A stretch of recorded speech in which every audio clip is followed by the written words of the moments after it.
สบายดี สบายดีโดยสบายดีสาวโสดหน้าใหม่เนาะทุกคนวันนี้ก็มีโอกาสเข้ามาหาทางเพิ่นเป็นครั้งแรกหรือว่ามือทวิตอะไรเนาะโดยขออนุญาตถามเด้อซื้อแนวไหนวานิดามีซื้อลิดบ่สุดาอ๋อ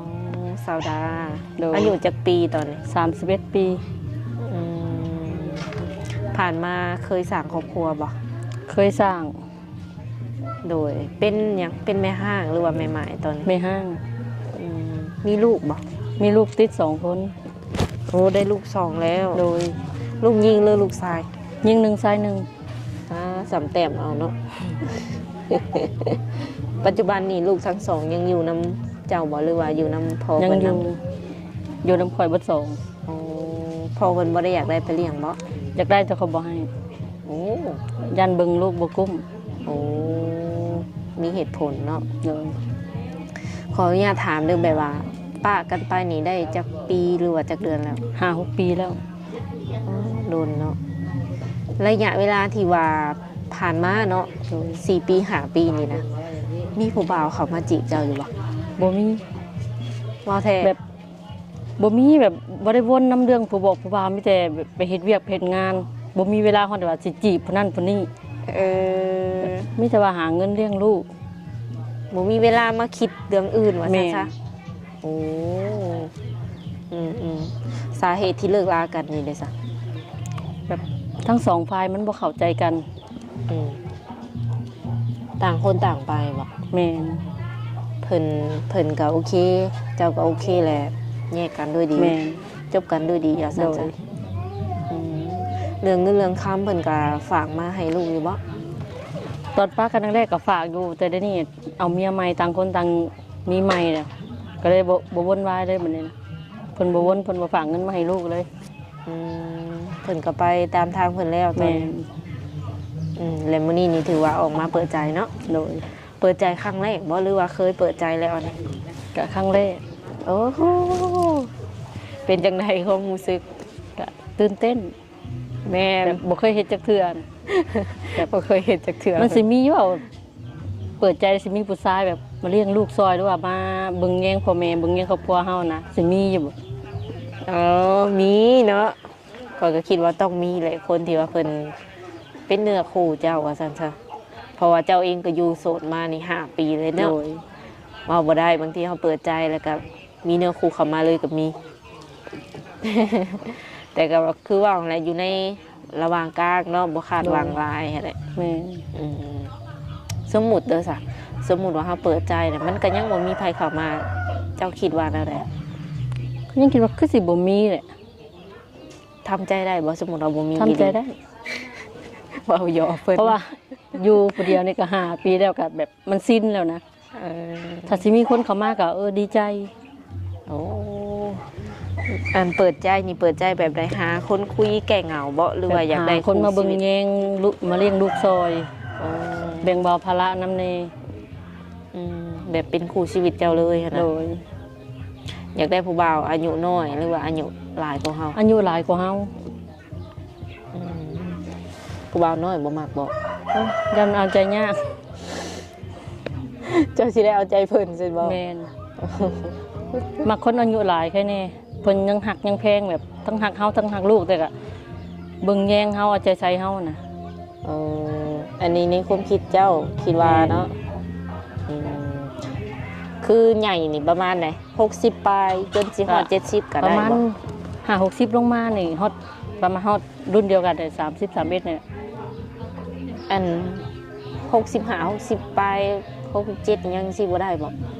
ก็ได้คือการถามเพิ่นแบบเพิ่นเบิ่งแยงเฮาได้เลี้ยงเฮาทั้งเลี้ยงลูกได้ก็เบิ่งครอบครัวก็โอเคเอาง่ายๆก็คือแบบว่ายังสามารถดูแล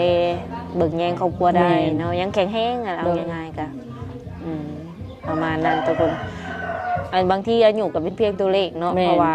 FC ของข่อยก็ส่วนหลายอายุหลายแต่ว่าเพิ่นก็ยังดูดียังหนุ่มนะบ่คือแบบสิว่าในบ้านเพิ่นกับบ้านเฮาก็อยากต่างกันคือว่าอะไรเนาะบ้านเฮาก็สิเฮ็ดให้ใส่หน้าลายก็ถูกน้ำเลี้ยงน้ำงานแบบหน้าตามันก็คนอายุน้อยก็หน้าตาจากไปครัวแม่ปัจจุบันนี้เจ้าเฮ็ดเวียกเฮ็ดงานหยัง ปัจจุบันนี่ หาก็มาแต่ไทย อ๋อเฮ็ดงานอยู่ฝั่งไทย แม่น เฮ็ดงานหยัง ขายกับข้าว โดยแบบว่าเปิดห้านเองบ่ บ่เฮ็ดน้ำมันเฒ่าแก่ ได้เงินเดือนหลายบ่ วันหนึง4-500น่ะ เป็นวันบ่สาวดา เป็นวัน แบบจ่ายเป็นวันเป็นรายวันเอา แม่น อืมโอเคอยู่บ่ ก็โอเคอยู่ กินอยู่น้ำกระเจ้าบ่ กินอยู่น้ำเขา อืมบอกได้บ่แบบว่าเฮ็ดงานอยู่แถวใด แถวบางกะปิ สมมุติ FC สิไปหานี่ไปหาได้บ่ ก็ยังบ่ฮู้เพราะว่ายังบ่ทันได้ลงไปอีกเทื่อนะเพราะว่าพังเบิ่งหลังสงกรานต์ อันนี้เจ้าหาก็ขึ้นมาติ แม่ อันขึ้นมาได้จักมื้อจักทิศอ่ะ โอ้ย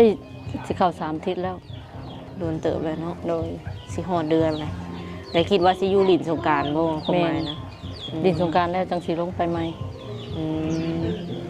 มีแต่ว่าติดต่อมาแบบว่าสมมุติว่า FC สิมาหากันแนะนำว่าถามเพิ่นก่อนเนาะอย่างเพิ่นทันได้ลงเอียงประมาณนี้นะ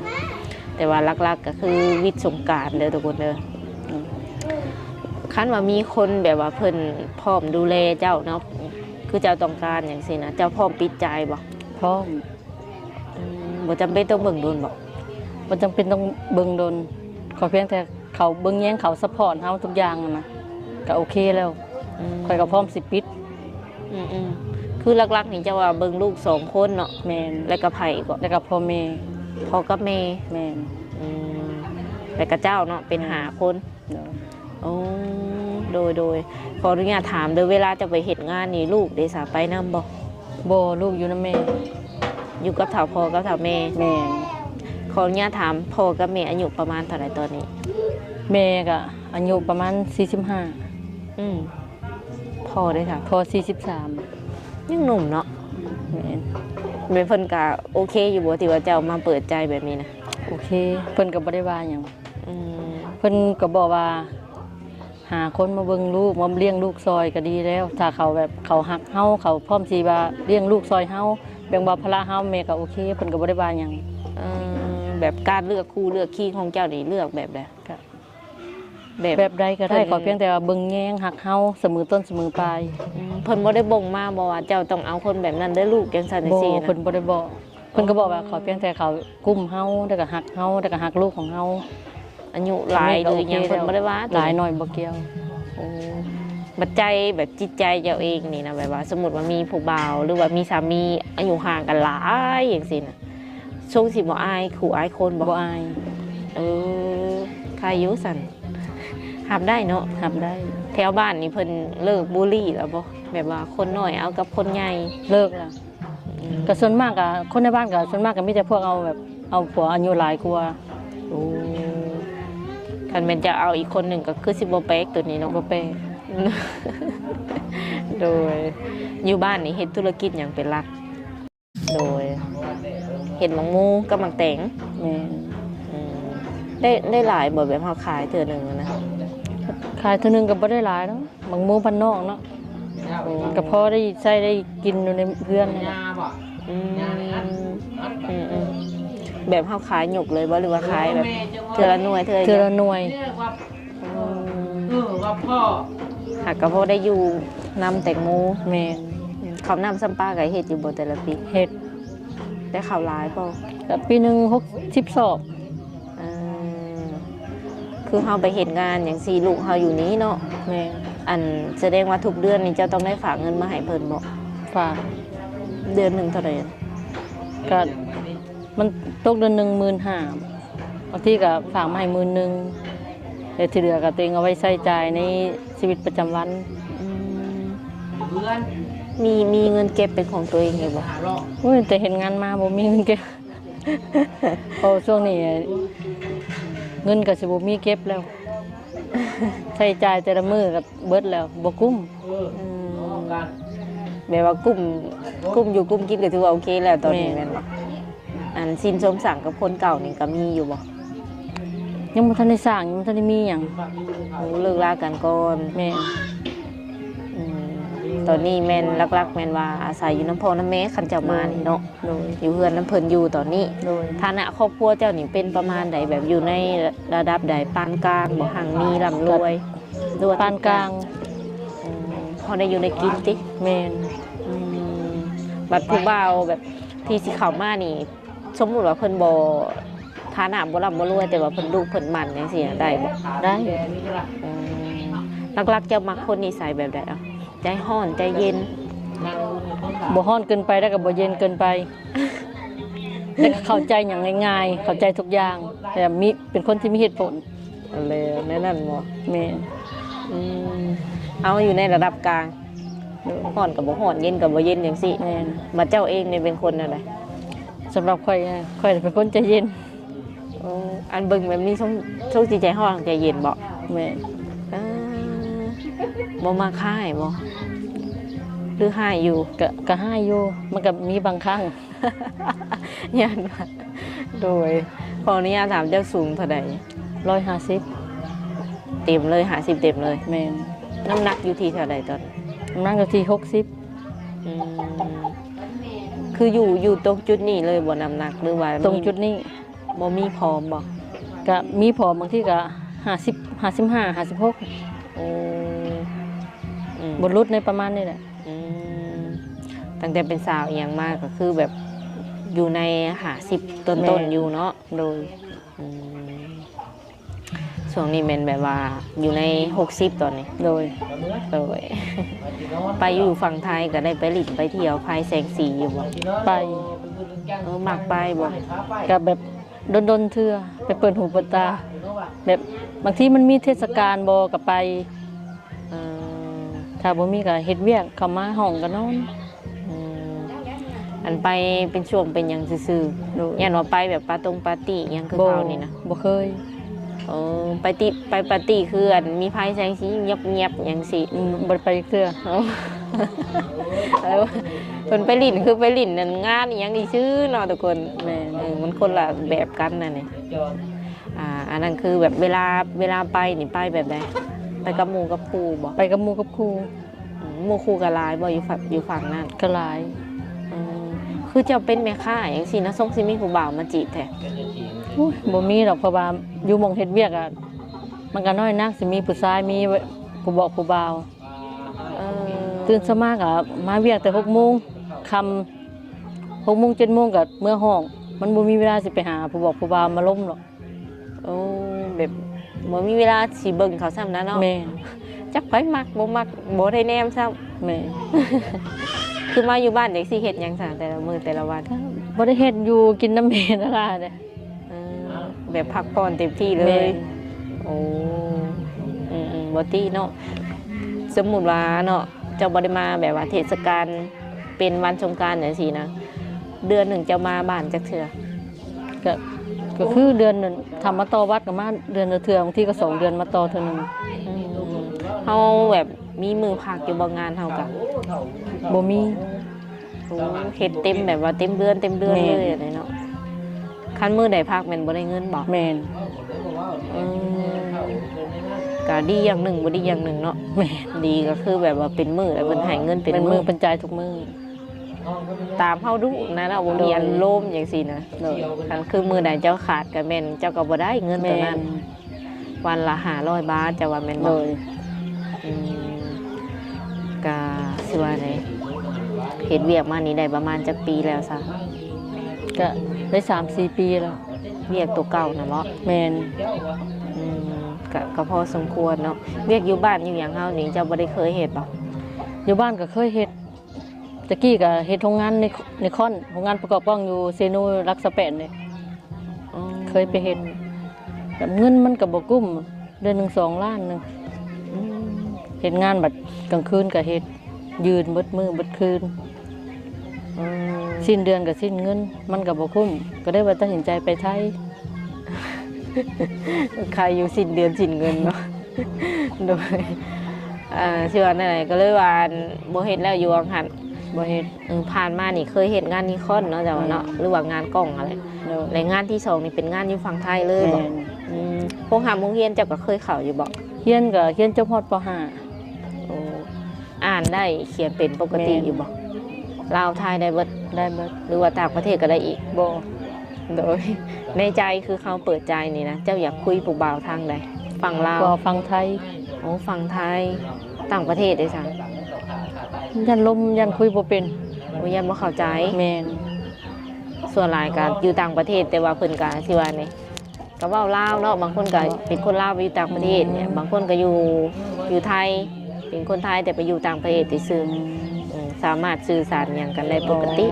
โดยจะมีลูก2คนเนาะคันว่ามีคนพร้อมสังพร้อมษาเพิ่นสามารถมาแต่งเอาเจ้าไปอยู่นำเพิ่นได้เลยบ่หรือว่าเจ้าสิอยู่พี่ ก็ในใจก็อยากเลี้ยงพ่ออยากเลี้ยงแม่เบิ่งพ่อแม่อยู่นี่แหละบ่อยากไปไกลเพิ่นก็อายุหลายแล้ว คันว่าเลือกได้เนาะอยากให้เพิ่นมาอยู่น้ำแสดงว่า แม่น อยากเฮ็ดธุรกิจหยังบ่อยู่บ้านตัวเอง ก็จะคิดค่าขายพวกกันหั่นเปิดหั่นค่าเด็กๆน้อยๆนะ อืม จะเปิดหั่นขายเครื่อง อ๋อสมมุติว่ามีทุนสักก้อนก็สิมาอยู่บ้านบ่ โดย สิมาอยู่กับลูกกับเต้า แม่น ลูกเจ้าหาจักปีค่อยถามแล้วบ่ ลูก ลูกยิงจักปี มียิ่ง14 ปี ป๊าบสิเป็นสาวแล้ว แม่น ลูกชายเลยค่ะ ผู้ชาย7 ปี อืมแม่ว่าลูกเจ้าเพิ่นโอเคอยู่บ่สมมุติเพิ่นสิมีพ่อใหม่ โอเค เคยถามบ่ เคยถาม เพิ่นว่าแนวใดกันนะ ก็ถามว่าถ้าสิมีคนมาหักมามักนี่ลูกก็สิพร้อมบ่เลิกว่าก็เลยแต่แม่ อืมเบิดสองเลยบ่ แม่น อืม เพราะว่าผู้หนึ่งหาใหญ่แล้วเนาะ14 ปีเด็ดๆทุกคนเลยว่าแล้วก็อีก2-3 ปีหนึ่งก็เป็นผู้สาวแล้ว แม่น เพิ่นก็วนเอียงนำเจ้าอยู่บ่ กระวน อันผู้14 ปีอันไหนโอ้เงินคำกำแก้วนี่ล้วนแล้วแต่มาจากเจ้าบ่ให้เพิ่น2 คน แม่น พี่น้องเอียงแม่เพิ่นบ่ได้ยืนบ่ได้แลซอยบ่ น้องเขาก็มีต่างคนต่างมีครอบครัวแล้ว เขาก็สร้างครอบครัวไผมันแล้ว อืมกลุ่มไผกลุ่มลาวน่ะเนาะ โดย มีหยังในสถานที่เป็นของตัวเองรถจักรมีอยู่บ่ รถจักรนะบ่มีแล้ว เฮาขี่หยังสั่นแต่ละมื้อแต่ละวัน รถเมล์ ขี่รถจักรแม่ โดย หรือว่ารถใหญ่ก็มีบ่ในเฮือน บ่มี มีรถไถบ่ มีรถไถนา ก็คือสิว่าในรถจักรก็ต้องได้ยืมคันสิไปหันไปนี่ติ แม่น อยู่เฮือนเจ้าหรือว่าอยู่วังเจ้าอยู่นี่เนาะแบบไกลบ่จากแบบบอนซื้ออยู่ซื้อกินสินะในตัวเมืองไง ก็ใกล้ ไกลประมาณจะกิโลฮู้บ่ อันประมาณ 4-5 โลแหละ โอ้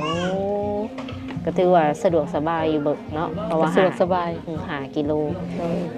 หากิโลนี่ถือว่าธรรมดาทุกคนอันนี้บ่เป็นเฮือนเจ้าเลยบ่ตัว โดย นี้เฮือนเจ้าเลยอันนี้นะ นี่เป็นเพื่อนเมย์นี่เพื่อนมูลเพื่อนแต่กี้ หักเจ้านั้นอยู่นี่บ่ แม่นมาอยู่น้ำพ่อน้ำแม่ โดยแบบถ่าย FC เบิ่งจักเล็กจักน้อยได้บ่ ได้ เผื่อว่า FC คนใดที่ว่าอยากเบิ่งเนาะแล้วสำหรับช่องทางติดต่อนี่มีช่องทางติดต่อใดให้เพิ่น มีทั้งเฟซมีแอปแล้วก็มีไลน์ ครบเลยเนาะ ครบ อืมแจกเบอร์3เลย มีเวลาตอบเพิ่นอยู่บ่ช่วงไหน มีบ่ได้ส่วนนี้บ่ได้เฮ็ดงานก็น่าสิมีเวลาตอบอยู่ เกือบว่า24ชั่วโมง แม่น แบบเป็นงานก็บอกว่าง่ายกว่าว่าง24ชั่วโมง ตอบได้นะเนาะ แม่ เจ้าสิทางมาตอนใดเขาก็พร้อมตอบบ่ โดย อืมคุยสายได้บ่แบบเห็นหน้าเห็นตาได้อยู่บ่ ได้ ยันว่าอาย บ่อายนะ อืมโอเคนะทุกคนถือว่าสะดวกสบายโทรมาได้ตลอดว่าซั่นซะสุดท้ายนี่มีอย่างแบบอยากฝากถึง FC ข่อยอยู่บ่ที่ว่าเพิ่นสิเข้ามาคุยกับเจ้าเนาะนับตั้งแต่มื้อนี้เป็นต้นไป ก็อยากฝากถึง FC ทุกคนเนาะถ้าว่าสิเข้ามาล้มมาอั่นมาล้มกันเนี่ยขอเพียงแต่ว่าเข้ามาแบบด้วยความจริงใจเข้ามาด้วยการสมัครใจ แบบบ่ให้ว่าเข้ามาตัวหั้นนะที่เปิดใจมาก็อยากพ่อคนที่ว่าที่หักแท้จริงใจแล้วก็เบิ่งแยงเฮาได้กับดูแลลูกเฮาได้ ขอสำนี้ บ่คอยอย่างไรว่าซั่ แม่ น น เอาโดยเพราะว่าทั้งเจ้านี่ก็จริงใจ 100% ติจริงใจแท้เนาะ โดย โอเคเนาะทุกคนสำหรับคลิปนี้ก็สิได้ขออนุญาตโอ้ลมกับเพิ่นประมาณนี้ก่อนเนาะแล้วก็สิได้มอบเงินไว้ให้เพิ่นเติมบัตรเติมเบอร์หรือว่าซื้อข้าวเปียกน้ำกินอย่างแล้วแต่เนาะ เป็นจำนวนเงินอยู่100,000กีบเนาะทุกคนเป็นเงินของผู้ใหญ่ใจดีคือเก่าเนาะที่ว่าเพิ่นสนับสนุนช่อง YouTube ของข่อยอยู่ตอนนี้เพิ่นก็ฝากให้ทุกคนเลยที่ว่าถ่ายทำน้ำข่อยอะไรโอเค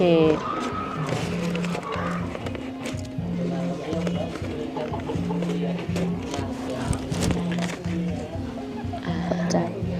โอ้ยขอบใจคือการ